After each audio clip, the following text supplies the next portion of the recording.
stand. That's Oh, cool. you don't want me to stand? No, that's all. Frankly, I'd like to come closer. Is anybody sitting in the middle? No. So, how many, most of you seen that the room down there with my work in it? Yeah, and if you I haven't. didn't go in, I just saw that there were. Oh, no, you can go in and have a, Oh, So a little bit of explanation is that I used to have work in the gallery in town, not Jurgen's. You went to Jurgen's this morning? Yes. Yeah, it was sort of 2 doors from Jurgen's, and I used to do a little presentation on my work in there for the OAT groups, and but it was a cooperative gallery, and you had to work, share the work in it, and so I actually left that in June this year. So then I didn't have base, and then the opportunity came to actually host the lunch here and then incorporate some of my So but then I had all this work and I had to put it somewhere. And so the easiest thing was just to put it on the walls of the spare bedroom, and I haven't had anybody to stay since I had it all in there. But we do have family coming home at Christmas time, so I will need to.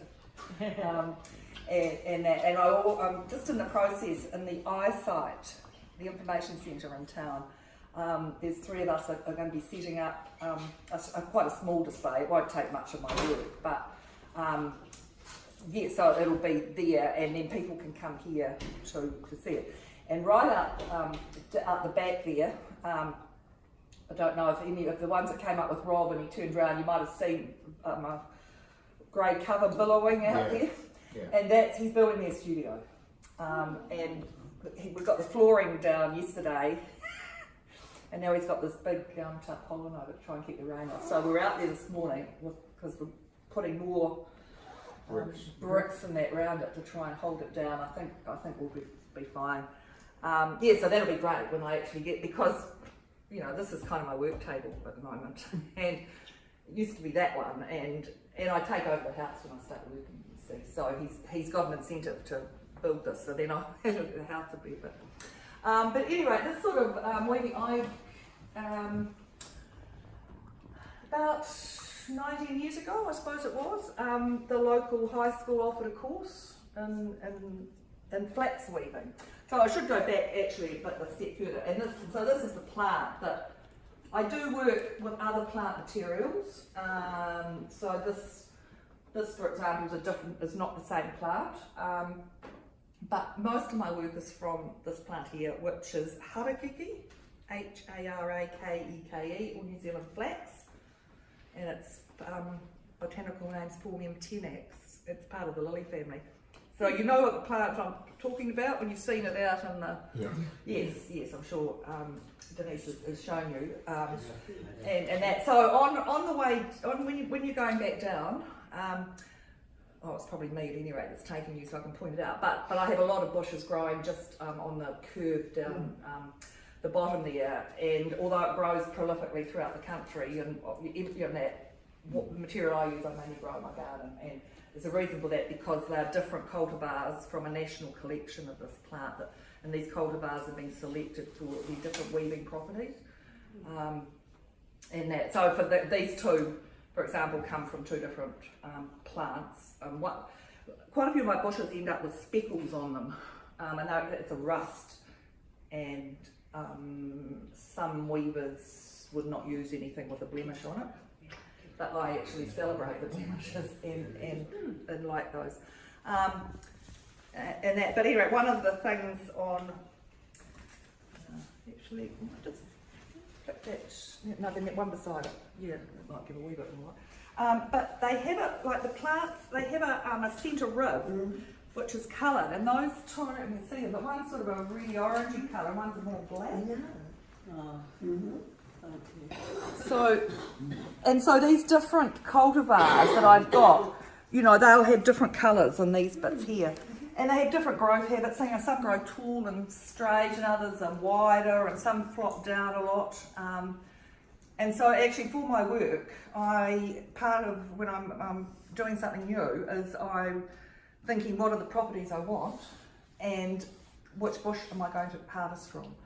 And then I record that, so I know, if you give me a piece, I can tell you which bush I've harvested from. And that, but so this was about 19 years ago. I went along and learnt my first thing, and they would be, just small kind of containers or that kind of thing. And sitting on the table here, most of these are baskets of some sort, but if you've seen in those other rooms, and that I have a lot of wall art now, so that's probably where my,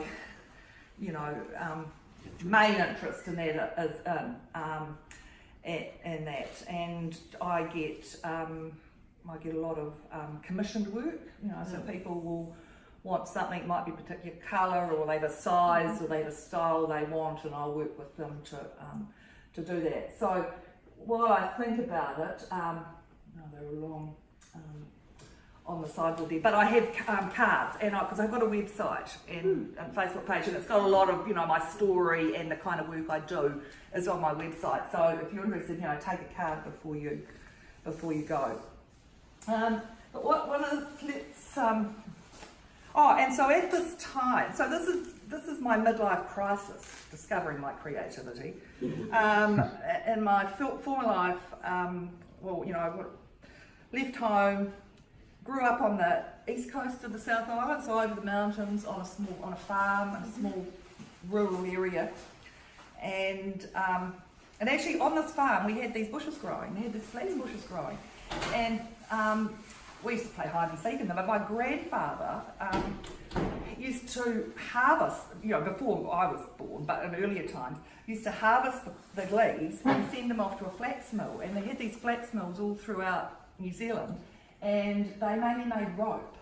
And for a while, it was New Zealand's biggest export industry, was the rope that they made from the plant by shredding it, and the likes. But anyway, so I grew up there, and then I went off to Christchurch, where I think you're going tomorrow, and to university. And on my second night, that I went into a hostel, a university hostel.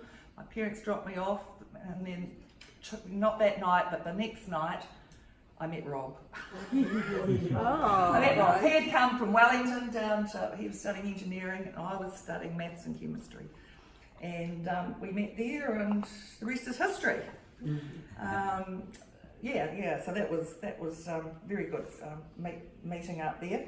So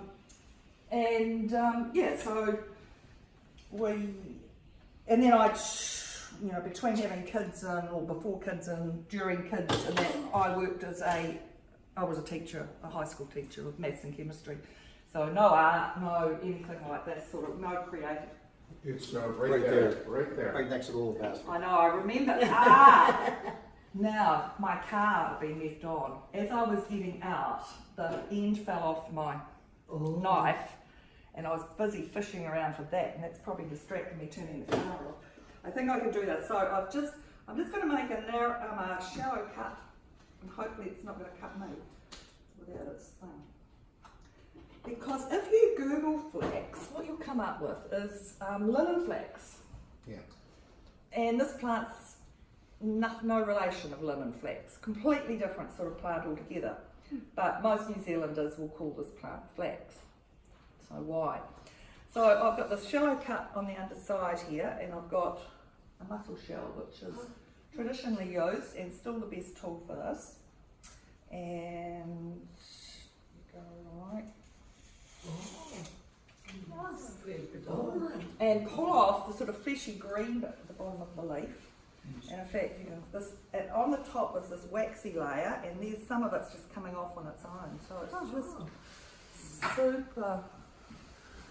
You probably pass it around other calls.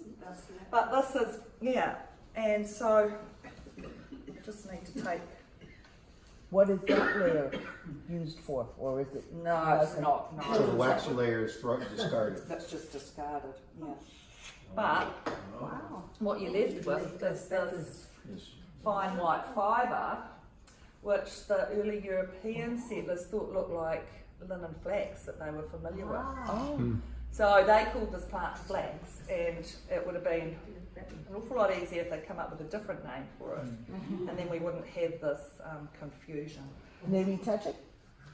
Yeah, you can touch. Oh well, yeah. I'll pass it round, and then you can touch it. But I'm just going to do something else because, like that, it's not that useful. So this bit is where I pull. Here's my leg. Put my leg.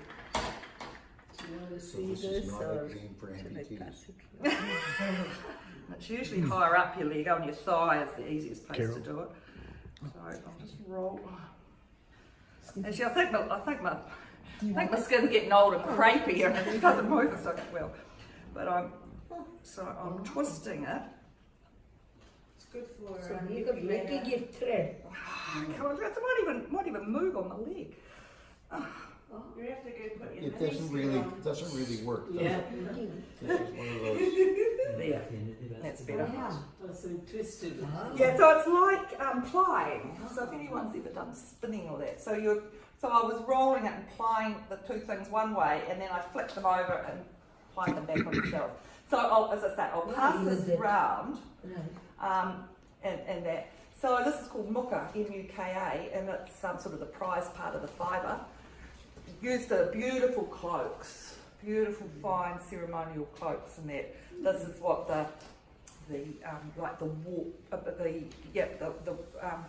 warp thread would be made with. And so if you take it off both ends, then you get a piece like that. I can take it off the other end. I'm not going to do that because I've shown you how it comes off.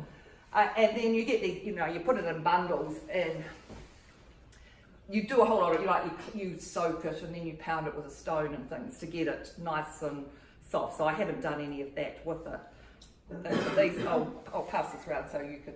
But this bit at the end is, that looks like that. So that's just the whole leaf there. But these bits here are ones I've just done over the last probably week or two. And what happens is this, as it dries, this starts to curl up. It curls up. And you get these into a cylinder really, and you can see the colour starting to change.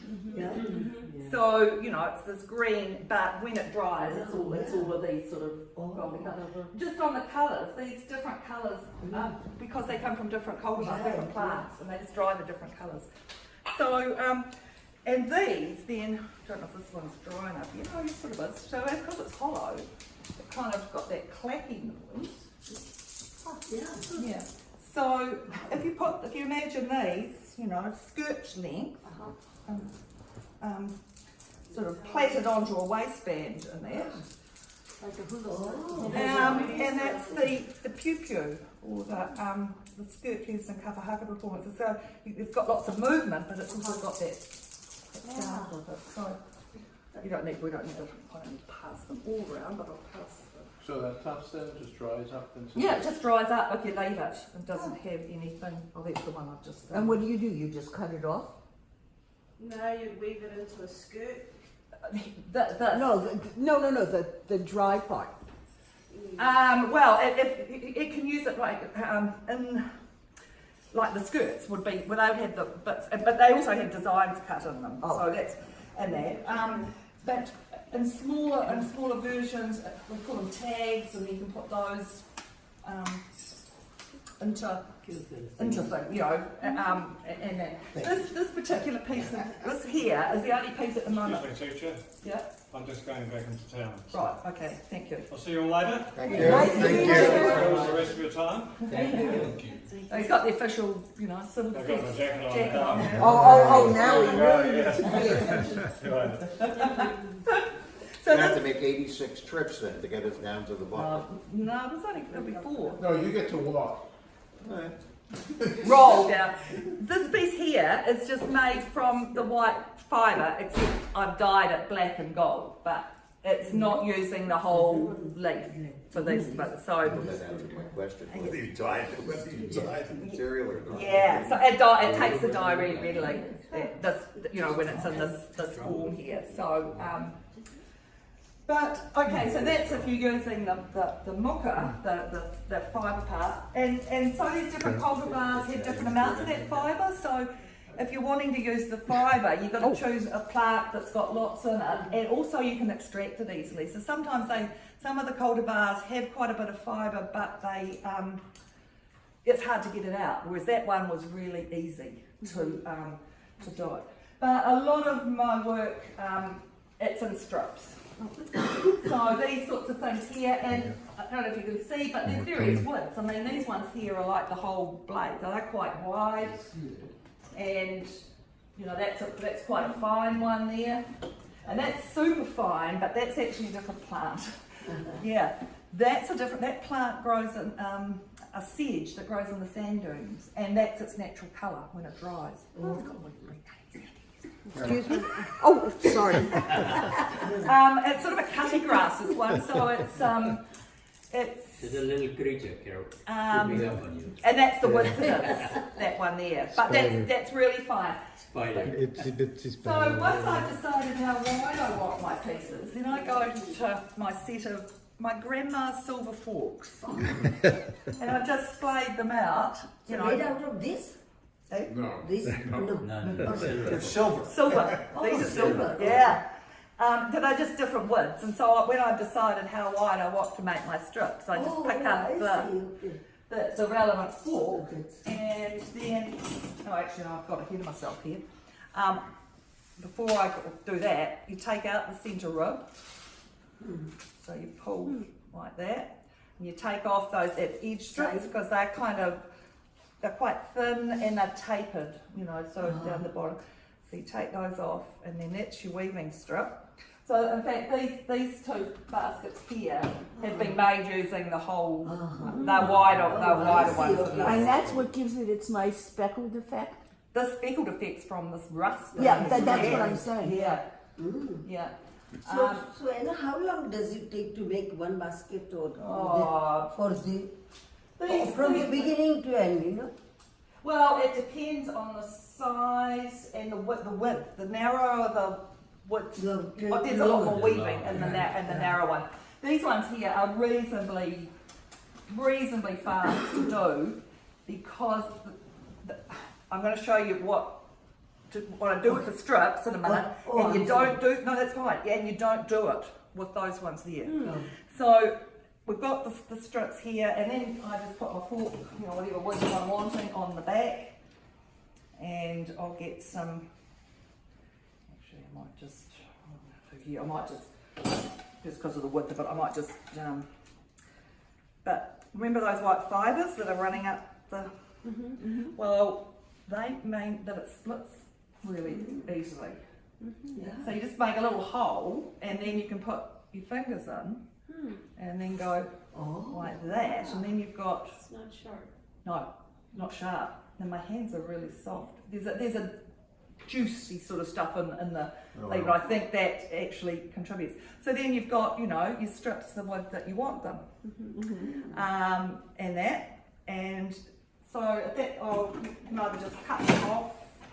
So this hard bit down here, the taki, it's not used very much, except it is used in those baskets. So it is. I've used it a bit in these baskets here, but that's the only time I would use that. So you know, you can cut them off, your strips, or sometimes if I want a little end to be able to braid or plait things together, I'll just put it over and go. And then you've got this wee tail on it, and that little tail you can use to join them together in a plait or a braid. Right. Yeah. And that. So, but there's one more process, and this is what was not done on these ones here, and this is a bit like curling ribbon. So I'll take the back of my pair of scissors and just pull it along like this. Now that kind of softens those fibres.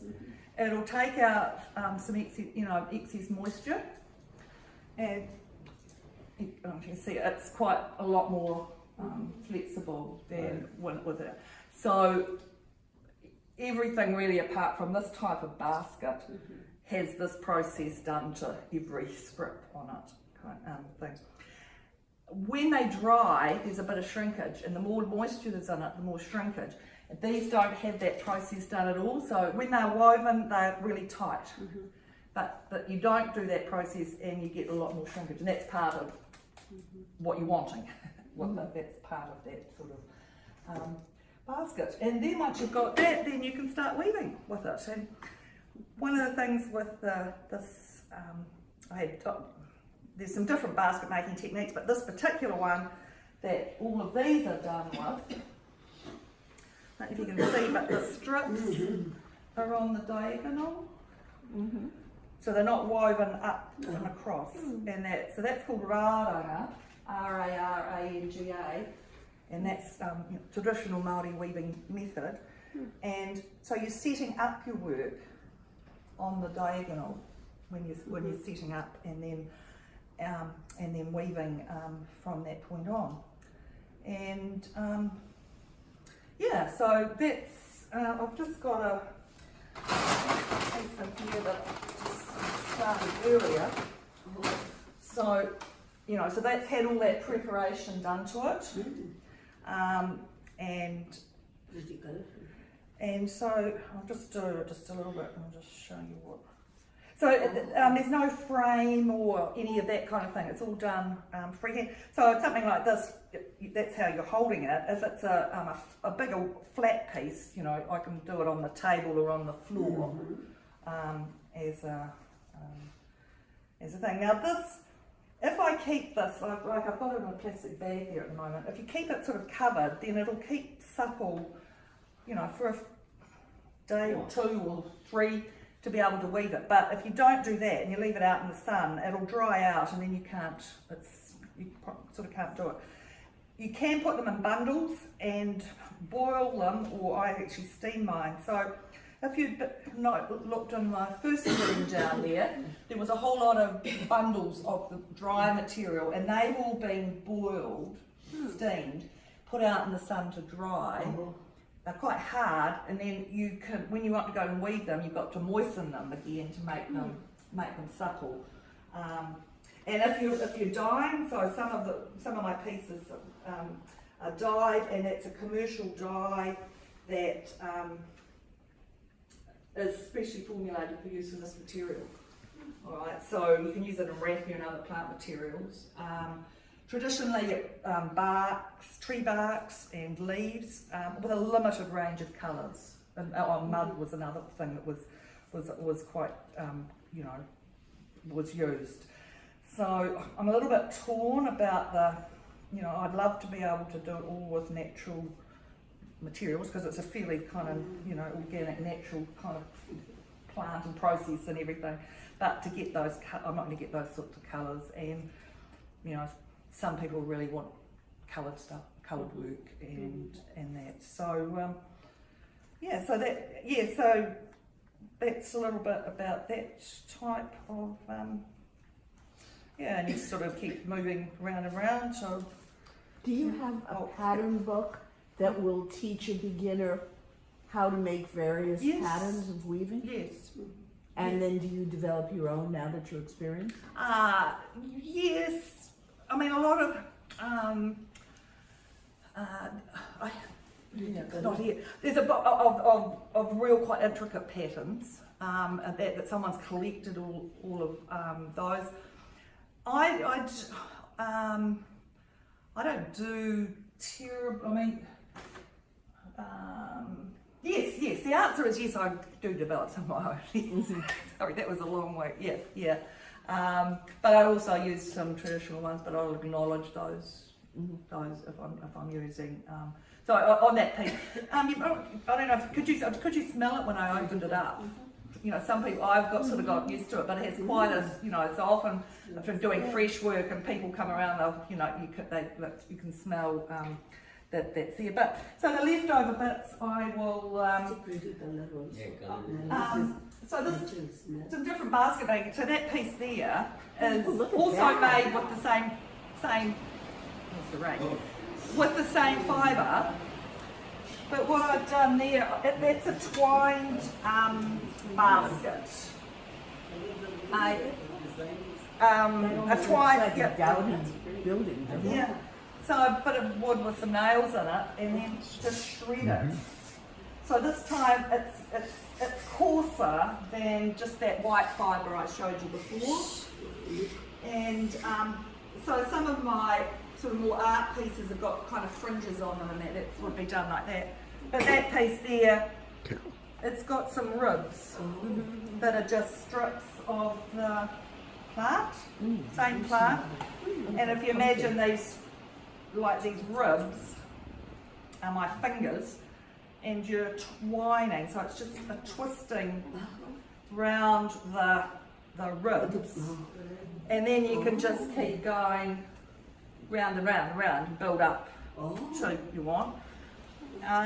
And then something like that, that's also the same material, but that's a wrapped coiled pot, that one, so that's a different basket making technique. And this one here is just random weaving, so that's the same. That's the same. Again, the same fibre. So, Smells like green tea. and then if I've still got some bits that I don't want to throw out, because once I harvest, and the other thing I do with it is make it into paper. So that's yeah. How do you make it into paper? You chop up your little bits, it's reasonably small, and soak it for about 24 hours, and then I blend it in an old kitchen blender that's just used for this. I boil it in caustic soda for about 2 hours. Almost feels like linen, but not quite. It doesn't have that, the linen paper. Isn't that Yeah, it's depending on how much I blend it is how much fibre will show it. Some of those are quite fibrous-y, but I can also do some where there's not much fibre. What And happens then when you you write put on it that? If you write with ink, This if you were to write with It probably needs, I think it needs to be, it's like sizing or something that you put. And then you put it in a mesh flat. Yeah, so it's just like, you have actually that's a good, I think I should have that in the ready. In fact, it's my children's, recycled paper kit that they had. Wow. And that's all I use, so I just got a little screen. And then when I tip it out onto my felts, people often ask me, I can't do it at the moment because I've got people coming in the house, but I will use especially that area that you came, the entranceway there, and I'll have it just covered in all my bits of paper drying. And then, so that's so what I do with, at the moment, what I'm doing with paper is putting them, little bits, again, pieces of weaving on the handmade paper. Do you ever incorporate bits and pieces of flower petals in the handmade paper? Yes, I have done that. Yes. Yeah. So that's just. Apart from these kinds of things, what do you use the actual fiber for? This. Yeah. A lot of it is, as I said, is cloaks. So, if actually, I'm going to bring this piece off the wall here and show you.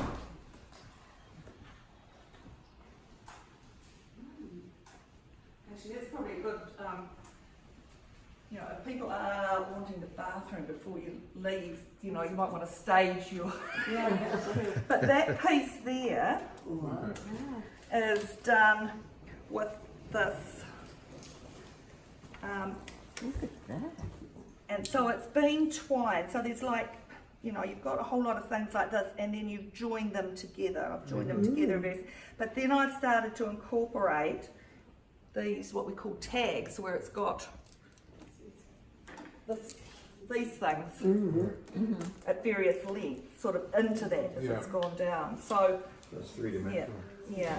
Obviously three-dimensional. That's very impressive. But this was the first time I had, the first lot of muka that I ever made was this, and this was actually just a sampler piece that we were doing. And then Rob did a framing course and decided he would frame it, and that's. Oh, the frame really sets it off.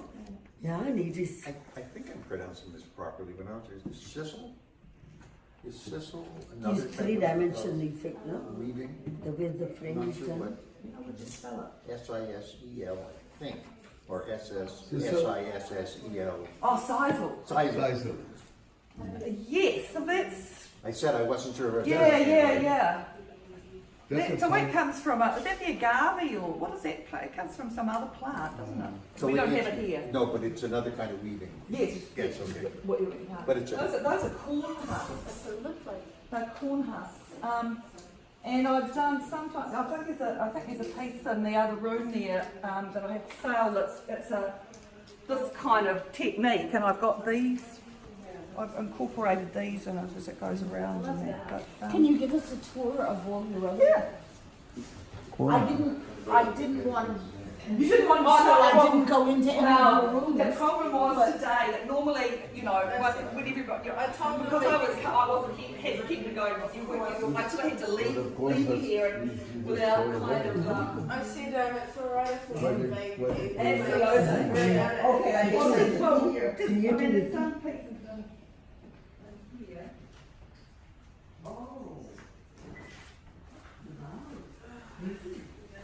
Curl up and sleep. You know, I want to go to sleep.